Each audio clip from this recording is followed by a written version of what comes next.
안녕하세요. 저는 클라우드 기술팀에서 모니터링 서비스 개발 및 운영을 담당하고 있는 이성주입니다. 닉네임은 비모이고요.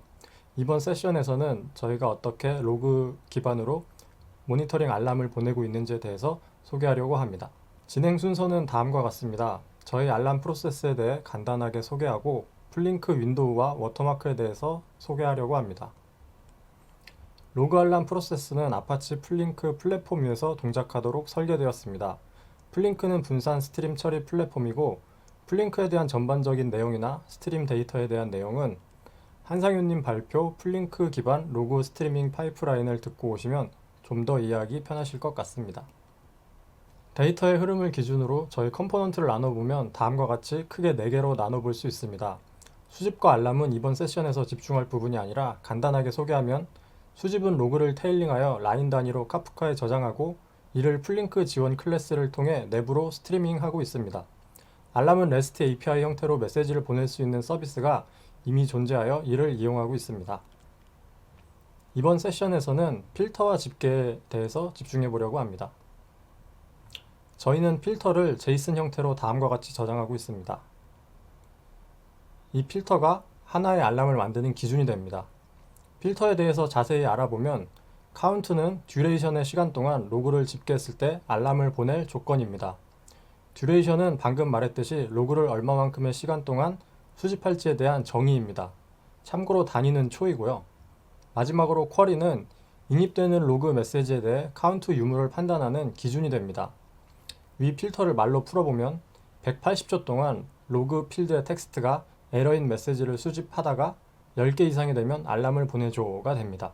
이렇게 필터를 통과한 로그들은 듀레이션 시간만큼 저장해 두어야 하는데 이를 어떻게 하는지 알아보겠습니다. 사실 이 세션의 메인 주제이기도 합니다. 저희는 슬롯이라는 공간을 만들어 여기에 필터된 로그를 1분 단위로 끊어 저장하고 있습니다. 그림으로 보면 다음과 같은데요. 맨 앞에 붉은 화살표가 있는 슬롯은 현재 진행 중인 로그를 쌓는 슬롯이고 뒤에 3개의 슬롯은 집계 로직에 필요한 로그 슬롯입니다. 앞에 보셨던 필터를 기준으로 한다면 듀레이션이 180이기 때문에 3개의 슬롯, 즉 3분짜리 슬롯이 필요하고요. 로그를 받을 슬롯이 추가로 필요합니다. 이 세션을 보시는 분들은 대부분 개발자라고 생각합니다. 개발자는 코드를 보는 게 더 편할 것 같네요. 그래서 코드를 준비했습니다. 슬롯은 로그 카운트를 세는 용도이기 때문에 숫자 배열로 선언했고 헤더 슬롯은 현재 데이터를 쌓을 인덱스를 나타냅니다. 간단하게 인트 변수로 선언하였습니다. 시간의 흐름에 따라 헤더 슬롯을 변경하면서 슬롯에 로그를 쌓는 거죠. 다음 1분, 그 다음 1분입니다. 헤더 슬롯을 옮기는 동작을 코드로 나타내보면 다음과 같습니다.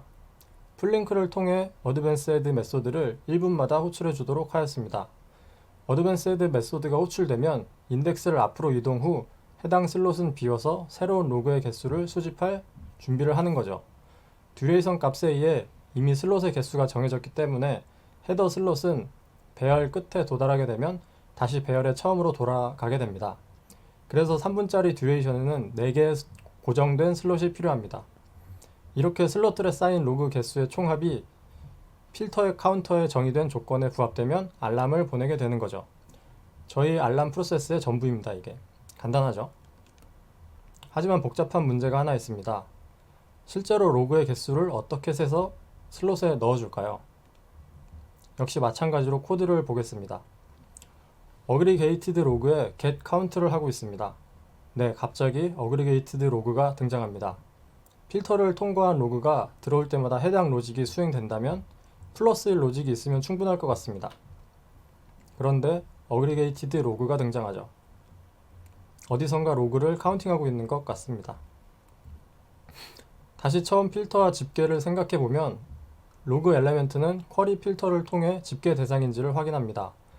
그리고 필터를 통과한 로그 엘레멘트는 슬롯에 저장됩니다. 슬롯의 단위는 1분이기 때문에 어디선가 1분간 데이터를 모아준 것 같습니다. 그럼 그 1분 동안 데이터 수집은 어디서 하는 걸까요? 네, 저희는 플링크의 윈도우를 통해서 로그를 1분간 수집하고 있었습니다. 이 그림에서 사실 윈도우가 생략되어 있었습니다. 윈도우는 연속되는 데이터 스트림 속에서 데이터의 끝을 만들어줍니다. 이렇게 윈도우를 통해 로그를 1분간 모아 집계 로직에 전달하고 있습니다. 집게는 아까 보셨던 슬롯에 저장하는 로직입니다. 그렇다면 플링크 윈도우가 어떻게 동작하는지 궁금하실 겁니다. 그래서 플링크 윈도우에 대해서 조금 알아보려고 합니다. 카프카나 기타 다른 스트리밍 데이터 플랫폼을 사용해 보셨다면 데이터 스트림의 이해가 쉬울 텐데요. 무한정한 데이터 흐름을 갖는 게 데이터 스트림입니다. 그림에서 보는 엘레멘트를 하나의 로그라고 생각하시면 됩니다. 지금부터는 로그와 엘레멘트라는 용어를 같이 섞어서 쓰도록 하겠습니다. 그림에서 엘레멘트는 스트림 방향을 따라 끝없이 흐르고 있습니다. 끝이 정해져 있지 않죠. 그런데 저희는 시작과 끝이 필요합니다. 0분에서 시작했다면 1분 단위로 끊어 슬롯에 넣어줘야 하기 때문이죠. 이런 요구사항을 수행해주는 게 윈도우입니다. 연속적인 데이터에서 다음 그림과 같이 시작과 끝을 만들어 배치 작업을 가능하게 해주죠. 플링크에서는 여러 윈도우를 제공하고 있습니다. 물론 커스텀하게 생성도 가능합니다. 그 중에 저희 요구사항에 필요해서 조사해본 텀블링 윈도우와 슬라이딩 윈도우에 대해서만 잠시 소개하도록 하겠습니다. 일단 시간에 따른 텀블링 윈도우의 흐름은 다음과 같습니다. 1분 뒤의 흐름이고요. 그 다음 1분입니다. 중복 없이 데이터를 처리합니다. 반면 슬라이딩 윈도우는 다음과 같이 데이터를 처리합니다. 눈여겨보실 건 두 번째 엘리멘트입니다. 윈도우 두 개에 걸쳐 있습니다. 슬라이딩 윈도우는 데이터를 중복하면서 처리합니다. 플링크에서는 이렇게 시간의 흐름에 따라 윈도우를 나누고 있습니다. 윈도우 종류에 대해서 알아보았고 그 내부에 대해서 조금 더 살펴보겠습니다. 윈도우를 사용하려면 윈도우 스트림을 정의해야 합니다. 윈도우 스트림에는 다음과 같은 멤버 변수들이 존재합니다. 인풋은 어디서 데이터를 받을 건지에 대한 정의인데 저희는 필터된 로그를 인풋으로 받고 있습니다. 그리고 윈도우 어사이너가 있습니다.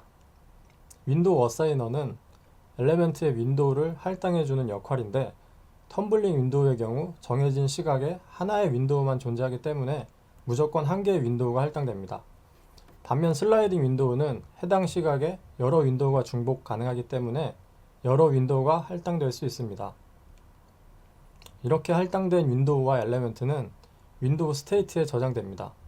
만약 1분 크기의 윈도우라면 모든 엘레멘트를 1분간 스테이트에 저장하게 됩니다. 이렇게 되면 모든 로그를 저장해야 하기 때문에 많은 저장 공간이 필요합니다. 그래서 저희는 플링크에서 제공하는 어그리게이티드 API를 통해 로그 카운트만 스테이트에 저장하고 있습니다. 그리고 윈도우 스트림에 정의된 요소 중 마지막으로 소개할 건 트리거입니다. 엘레멘트는 트리거 컨텍스트에 전달되어 트리거를 동작시킵니다. 1분 크기의 윈도우라면 플링크의 시간이 1분이 넘어가는 시점에서 소스의 두 번째 라인에 isFire가 true가 되면서 어미츠 윈도우 컨텐츠 메소드를 통해 윈도우에 저장된 데이터를 다운스트림으로 전달하는 역할을 합니다. 저희는 앞에서 설명했듯이 윈도우 스테이트에 로그 개수만 저장하고 이를 전달하게 됩니다. 집계 프로세스에서 이렇게 윈도우를 통해 1분간 로그를 모으고 모아진 로그를 트리거를 통해 슬롯에 넣고 있었던 거였습니다. 이 그림에서 바로 이 부분입니다. 윈도우를 할당하고 상태를 저장하고 트리거를 동작시키는 건 플링크의 윈도우 오퍼레이터 클래스에서 하고 있습니다. 트리거를 통해 윈도우 스테이트에 저장된 로그 개수를 다운스트림인 집계 로직에 전달하게 되는 거죠. 네, 이제 이 부분에 의문이 풀렸습니다. 어그리게이티드 로그는 플링크 윈도우를 통해 로그 개수를 세서 윈도우 종료 시점에 위의 로직을 호출해주면 되는 겁니다. 근데 한 가지 더 궁금한 게 생겼습니다.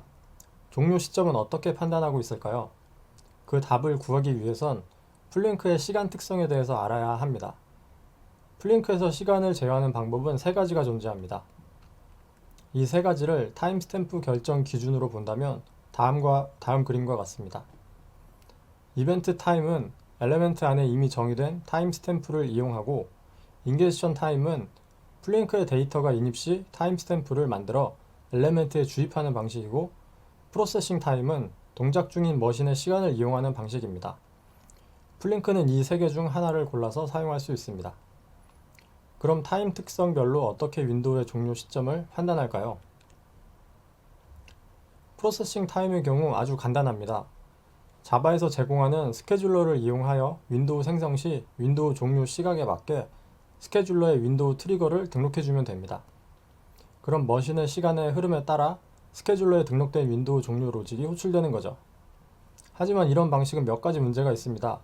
네트워크 장비 부하로 인해 데이터가 늦게 도착하는 경우 수집 결과가 매번 달라집니다. 똑같은 데이터 스트림에서 장비나 네트워크 상태에 따라 매번 알람 결과가 달라진다는 거죠. 그래서 저희가 실제로 사용하는 타임 특성은 이벤트 타임 특성을 사용하고 있습니다. 이벤트 타임을 이해하기 위해서는 워터마크를 알아야 할 필요가 있습니다. 네, 마지막 주제인 워터마크입니다. 워터마크는 플링크에서 시간의 흐름을 제어하는 특수한 엘레멘트입니다. 이벤트 타임으로 시간 특성을 설정한다면 특정 시점에서 로그에 적힌 시각을 추출할 수 있는데요. 이 추출된 시각을 워터마크로 만들어 다운 스트림에 브로드캐스팅하는 방식으로 전달하게 됩니다. 저희는 수집 부분에서 로그에서 시각을 추출해서 워터마크를 생성하도록 하였습니다. 이렇게 이미 저장된 로그의 시각으로 플링크의 시간이 돌아가기 때문에 항상 같은 결과를 얻을 수 있습니다. 플링크 소스를 보면 워터마크는 엘레멘트와 진입점이 같습니다. 데이터 전달 스트림과 같이 워터마크도 전달됩니다. 이 워터마크를 통해 플링크에서는 시간을 흐르게 만듭니다. 그래서 데이터에 인입이 없다면 플링크의 시간도 멈추게 됩니다. 이렇게 워터마크의 전달을 통해 플링크의 시간을 흐르게 만들고 시간 흐름에 따라 트리거를 동작시켜 윈도우 종료 로직을 호출하여 슬롯의 로그 카운트를 저장하게 되는 것입니다. 이상으로 저희가 플링크를 통해 어떻게 로그 베이스로 알람을 보내고 있는지에 대해서 알아보았고 플링크 워터마크와 윈도우에 대해서 알아보았습니다. 데이터 스트리밍 처리를 하시는 분들에게 도움이 되었으면 좋겠고요. 더 좋은 발전 방향이나 로직이 떠오르시는 분들은 저희 팀에 합류해 주시면 좋겠습니다. 감사합니다.